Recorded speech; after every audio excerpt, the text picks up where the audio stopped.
second time. Yeah. So hi everybody. Today we have Raksha, who is an expert in relationships.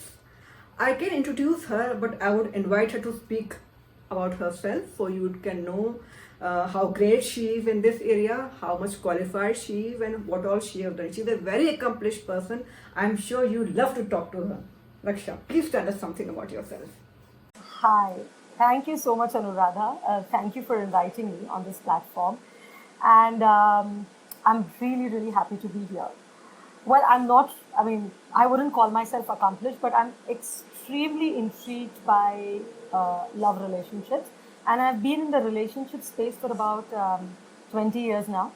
I've published a few books, and I don't know, Anuradha, if you know, but all my books have kind of grown with me. So at the time when I was worrying about my, self-esteem, and I thought I have no, I had two kids, I gave up my work, I was a full-time mom, and that's when I thought I was dealing with self-identity, self-esteem, and I wrote a book called Me, a Handbook on Myself, where I went and I interviewed all the achievers and I asked them how did they come to their life purpose or whatever gives them meaning. When my kids were about 4 and 7, and I was like a helicopter mom, and I realized there's something I'm not doing okay. That's when I wrote my book on parenting, and I realized that how much more of ourselves as mothers we invest in our kids. We borrow from every sphere possible, from self, from probably our husband being a. I was not that great a daughter.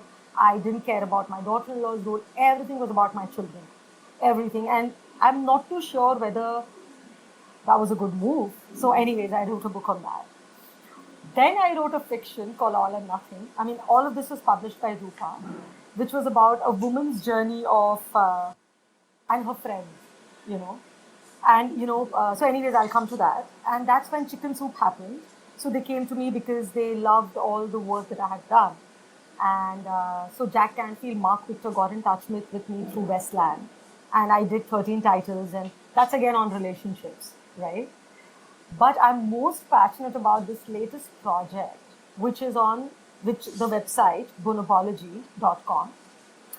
And this was formed on a book that got published by Rupa last year called Chaos. So it's called Chaos in Romance, Infidelity and Sexuality. So I put in 4 years of work.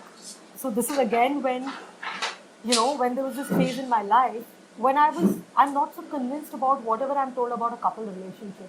Happily ever afters, you desire the person you marry, love is enough, you will never want someone else, or, cheating, if cheating happens, you have to walk out, or if you cheat, you are a, SLUT.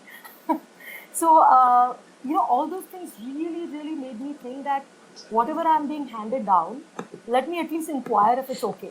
Because of course, West was saying something. That's when I started working on my book Chaos, and I went to historians, to sexologists, to divorce lawyers, to relationship therapists, coaches, psychiatrists, and I understood that we are being messed up and screwed up for a very long time. That is when I started my website, Bonobology, where I started inviting stories on relationships. And we have more than 1 million page views a month now. Wow, 80% that have is gone organic, 10% social media, 10% direct traffic. I'm amazing. proud of it. That's it. That's me in a nutshell. All right. So I want to ask you about relationship breakups. What is, as an expert, what is the general reason, main reason, or few reasons for relationship breakup in the age group, let's say 25 to 45? If you don't want to go to 45, let's say 25 to 40. Okay. So we get a lot of queries a day. We get about 8 to 10 queries where people write to us and our experts answer. So I think I can say with some amount of reasonableness from the huge data of queries we get. So I think one of the biggest issues in couple relationship today is infidelity. Okay, whether Absolutely. you say physical infidelity, emotional, uh, even spiritual, and office affairs. So, work spouse. So essentially what is happening is because of 150 reasons like women stepping, out to work and being in a work environment, having more access to people, more women are more educated. There is more interaction between the two sexes. Also, there's a lot of things like with alcohol, with things which bring out our bring down our inhibitors, and so because of a host of reasons, I think some kind of infidelity. I don't like to use the word cheating. I just want to use extra relationship outside that primary relationship. I think that has gone up. So when I spoke to a few experts, so I get numbers as high as 7 out of 10, and I have gone to 60 experts all over the country. Wow. So whatever cases they get, 7 out of 10 is because there has been some kind of an emotional uh, uh, infidelity or some kind of an infidelity, and the other person, either the spouse got to know or the relationship broke off, the extra marital relationship broke up, and one is very depressed so there was a practical issue. So one thing I would like to say here is nobody really goes and confesses to their partner that, hey, I have strayed or I have moved beyond, and it never happens. It's only when you're caught or when you're dumb or when you dumb or somebody see whatever. It's only then. But so yeah, I would say, and social media, of course, is a huge reason. Reunions, Facebook. So people meet Absolutely. up. Yeah. So interestingly, Anuradha, I'm happily married, okay, for 5 years. So which would be your average 35-year-old maybe. Now, he or she meets somebody that they had a crush on in college on a reunion, and they're frozen in that moment of when both of them were in college, when they didn't have so many responsibilities, and when you didn't know the other person so well, right? 5 years down your permanent relationship, you're bored with the other person. You've been there, done that, had sex, had, in every position. You know the other person in and out. There is new way he or she can impress you, and then you go and meet this person. So your memory of that person is frozen in that time. While your partner is your real-time partner. And then they're like, oh my God, this is love. It is not love. It's just a fresh breeze, a newness.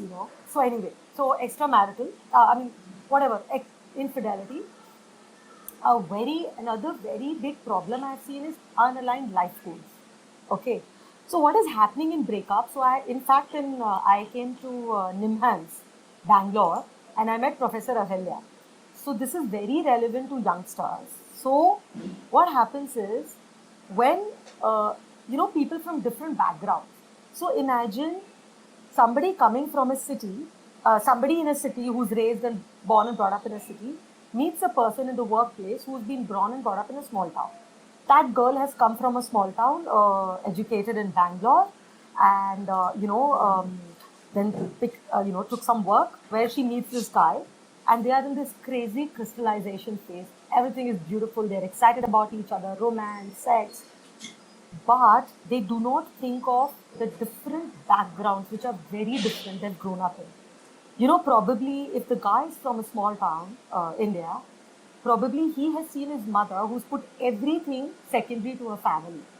But the girl who is a city bred has been taught by her parents that, listen, you got to make a living. All right. So when they come, they have not spoken of extremely important things before actually jumping into a serious relationship. I think there are major deal makers and deal breakers. How do you see your life? So, for example, 10 years down, you're together. How many kids both of you see having?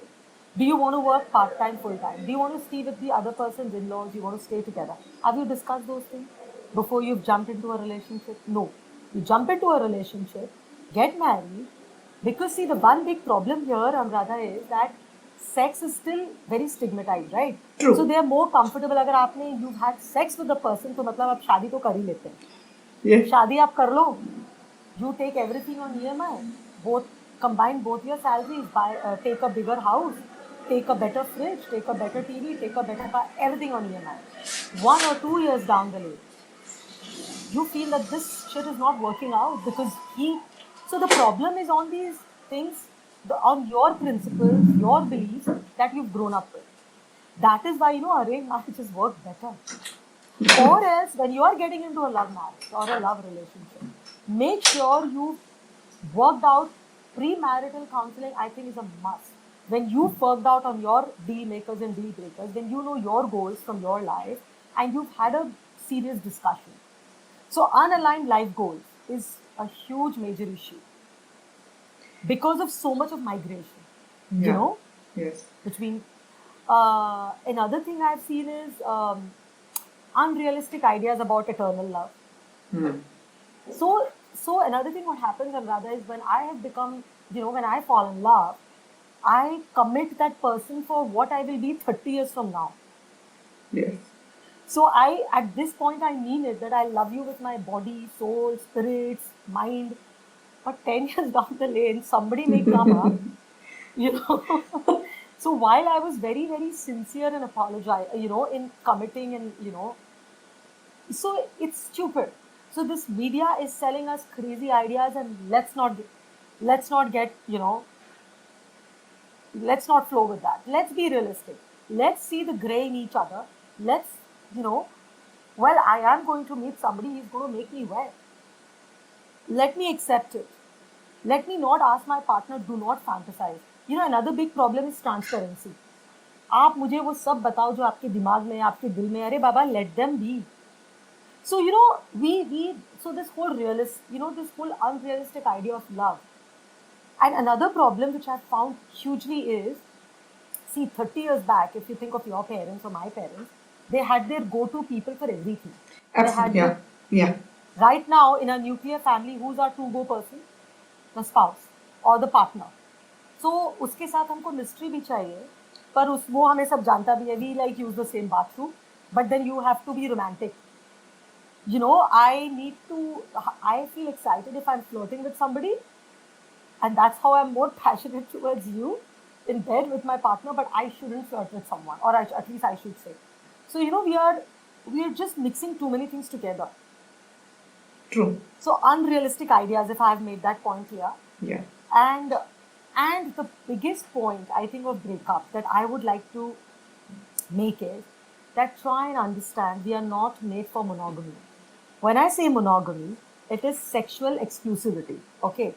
While it is good for the society, and it'll, like, if you see, we have not figured out a way how to have an open relationship, obviously.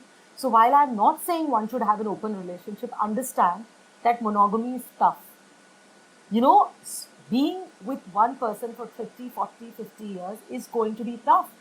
So while I'm not saying go flirt, jump into bed, but understand that when you have the desire to, when you flirt a bit, when you think of the other person, don't crucify yourself or your partner. So read a bit more about how biologically we are non-monogamous. I'm so loving your answers. I hope I don't get trolled, okay? No, no. but whatever. I believe in that. Thank you. So here I would just like to write one more thing which I think is extremely relevant. So when I did a lot of survey and I spoke to people. So there are 4 things they feel, when you are in love with someone and you get attracted to somebody. So the first thought you have is, this person is not worth me. You've been in love with that person for 4 years. Very naturally and biologically, you are getting attracted to someone else. Or you find somebody who's a little more attentive towards you, because obviously as partners you take each other for granted. The first thing you feel is that person is not good enough. The person whom you've been with. The second thing, so spare that. Second thing is, my character is not okay. Spare yourself. The third thing is, we both are very good, we are not a good fit. Arey Baba, you are not a good fit with anybody for 30, 40 years. Okay? The fourth thing is, this marriage institution sucks. It doesn't. This is a good institution to bring up the kids, but we have to manage its challenges. Yeah. So I want to ask you, you are absolutely correct that it is difficult to maintain romantic love for several years. So there are several times when you come across people, like you said, through Facebook, through your casual meetings, that you are attracted towards somebody, and you go ahead and have your affair. Now there are 2 set of people who go through breakups. First set is who are single and who go through breakups, and when they break up, they have a set of people to fall back to. They can cry about it on Facebook, your friends, even your family. Oh, this guy has broken up with me, or this girl is not ready to be in relationship with me. That is one factor. Now, other group of people is these married people, especially women. They are into an affair with a man. They are enjoying it. Now, suddenly that man finds somebody more sexy, more attractive, and he says, "I've already been in bed with this woman and been through a relationship. I don't want to." So suddenly he's ghosting her. And vice versa. The women may say, "No, I have to take care of her family," or she may also find somebody. Now, these two people are married or in some committed relationship, so they are not able to talk about it to anybody, because if they talk to the female friends, the female friends are in India at least they're ready to judge it. Why you are? They will speak badly to them. They will remove them for their WhatsApp group. They cannot talk to their husband because the husband is, they cannot talk to their mother because mother will say, "Oh my God, you are married. Why are you having this?" So there is no place they can go to talk. Because the hurt is very real. The same pain of being dumped, being abandoned, and you may miss that person in bed also, and the entire things that a other person is going through in teens or in his or her 20s. So how can I'm more concerned about this part, because they have less emotional health as compared to people who are in their 20s. They are more resilient. So can you give some advice to both, or with a focus on the midlife? So let me first speak about married people. Okay, Yeah, so yeah. interestingly, Anuradha, you will not believe when I started bonobology, the one core idea was it to help people who have been in an affair and then the affair is broken up, whom can they go to? Okay, this was the core idea with which I started bonobology, like a place to go to. So what can you do? So the most important thing is, see, I think one needs counseling. Okay, so being dumped, rejected, whoever walks out of the relationship, the person who's in the relationship is obviously emotionally involved. And you would also kind of sent me this question on gender. Okay, so here I'll put the two together. I feel a woman, see, in a country like India, a woman will not just sleep because her body wants it. So even if she is sexually attracted, for her, it has to be under the cloak of love. So whether it is love or not, she tells herself it's love. Okay. So now the problem is that let's say if she is the one who's been kind of dumped, what can she do? I strongly recommend, because you can't cry in front of your husband, you can't be sad, you can't do that in front of your children. First thing they should do is seek counseling and therapy, because your self-esteem goes for a toss. So you've anyways moved beyond the boundaries of what the society considers okay. You've done that, so you have that guilt feeling. Plus you've been dumped, so your self-esteem goes down. So I think we should not take help from our friends, because we get so many stories, Anuradha, on the friend ratting the person out. Judging is okay. What are you? So, whoever is in this situation, ask yourself, am I 100% sure that the person I tell to will not go and tell to another, and that person to another, and that person to another? So, the thing is, we are still not in a society where this will be taken well. So, do not confide in your close friends, take professional help. They are assured for confidentiality, your situation is not going to go out. So, seek help. And our friends, we are not equipped. So, I'm not equipped to handle the deep depression, self esteem issues, things that, a person who's just been rejected goes through. But an expert is. So, 100% go and take expert help. Secondly, I think this is a very nice time for for anybody who's dumb to go and see what is it that they were looking for in that extra relationship. And this is a very nice time to actually sit and reflect. But I would say sit and reflect once you've sought help. So I would break it into 3 phases. The first phase would be take counseling help, where you speak to the expert, you pour out your heart, and in that conversation you understand. One of the things which I'm very, very emphatic about is a counselor always asks, how did it make you feel?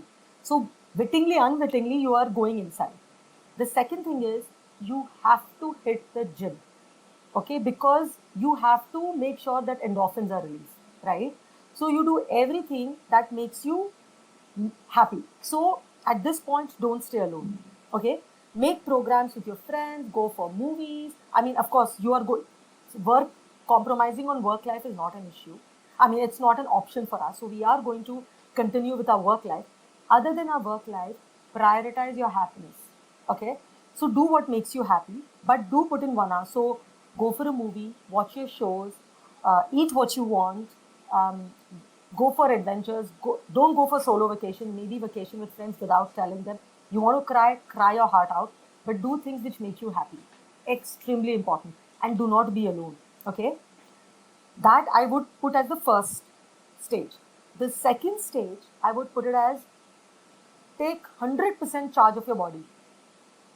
So work out, if you are a waist 32, put your goal to waist 30. There is something about physical, taking charge of your physical health. I'm not saying looks, you know, get a new haircut. Of course, that's there. But go and join strength training if you've not been doing it. Start yoga. Do something about your physical fitness, which I think I'm telling you, it's one of the things that really works. So take charge of your body. So take charge of your body. And now I'm in the third phase, I'm giving you a very, very brilliant way to deal with a crazy breakup. Do not fight the pain. So this I have developed. I'm actually going to write a book on this. I have spoken to a lot of experts, and I have seen a very extremely close person who's gone through a breakup of with a man, extramarital, of 7 years of very solid relationship. I have been with this woman for 2 years. Okay, so do not fight the pain. Do not put the other person down because it's not going to work. So accept the pain, cry. Okay, so every morning you will feel like crying. Cry. Find find an isolated spot. Feel terrible. Let yourself feel bad, because once you've gone through feeling bad, so do not try to cut short the pain. Okay, so cry as much, feel bad. If you want to if you want to go and try and work out with that guy, please try it. Because if you don't go and try and work out, you will feel, oh my God, had I done that, he would have come back. So the thing about a very solid relationship is it doesn't allow you self-respect. If you force self-respect on yourself, it's not going to work out. आपको और time लगेगा. So आपसे जो बन पड़ता है to get the man back, do it. If the man's moved on or if the girl's moved on, they've moved on. वो आपको, you will come to know. So feel the pain, cry, do what you have to do. One day it will happen, it will pain less. Because you've done everything in your repertoire to get the person back. And every time you do something and the person responds negatively, it is one win for you. Every time you cry, and you know what happens is there's a very two cute emotional things.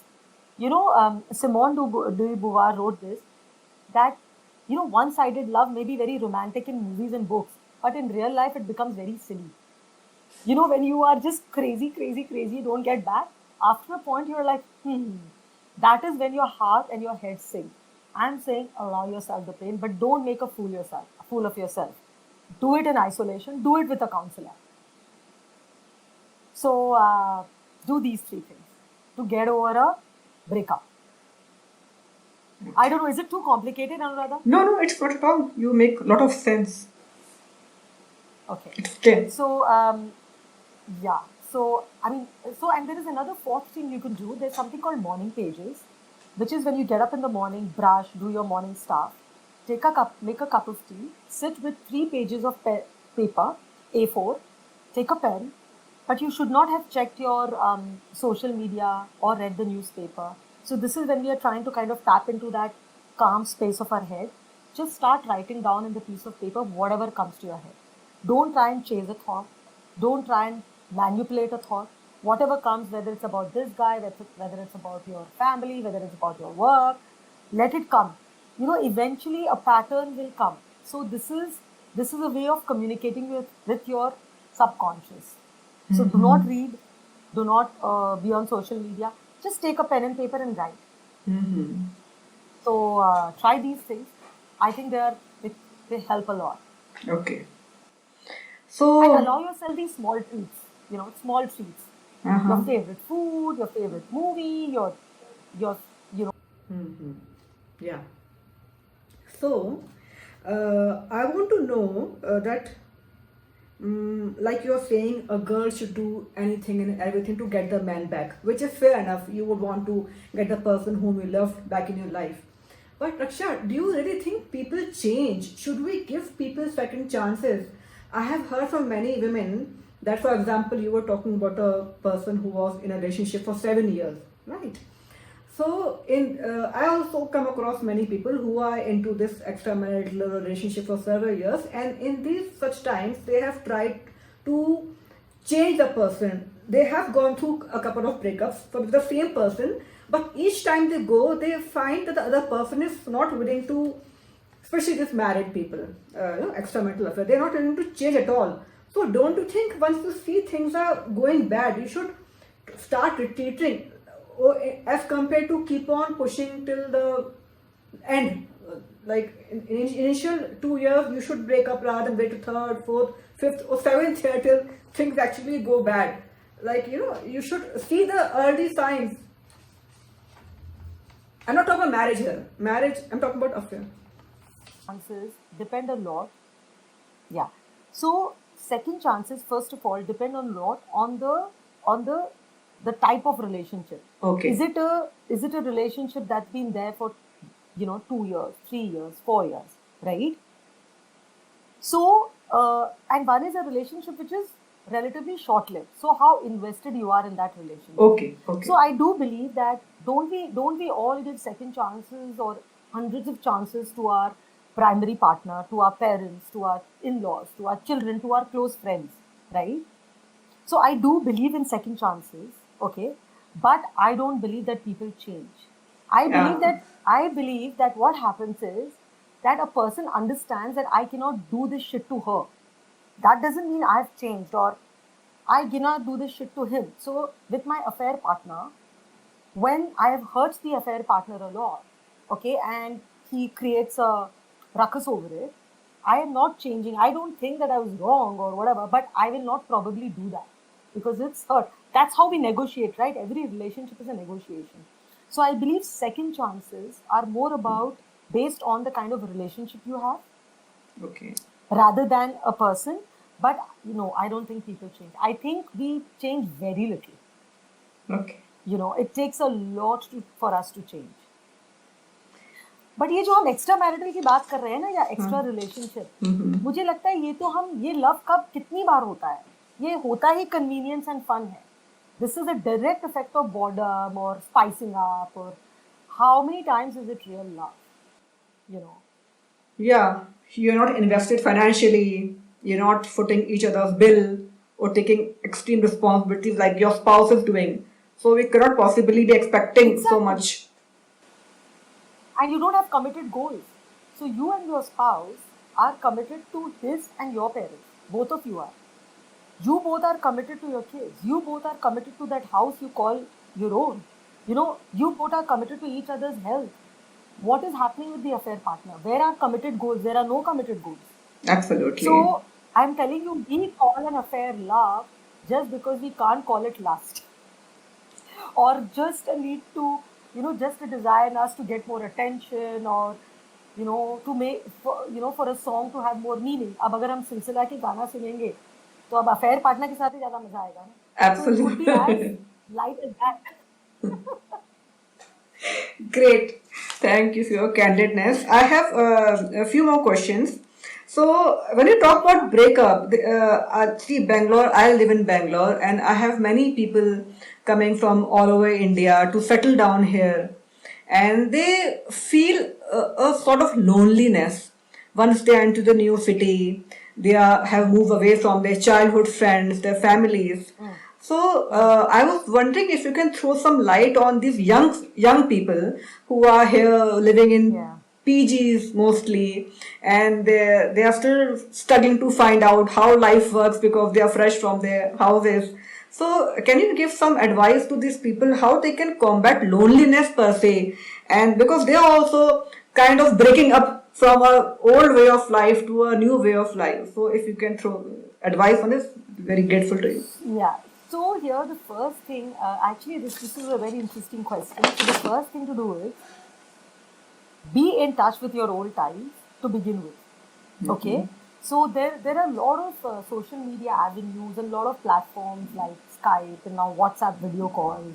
And if anything that this COVID has taught us is that you can be virtually in touch with somebody and it can to a big extent fulfill your void.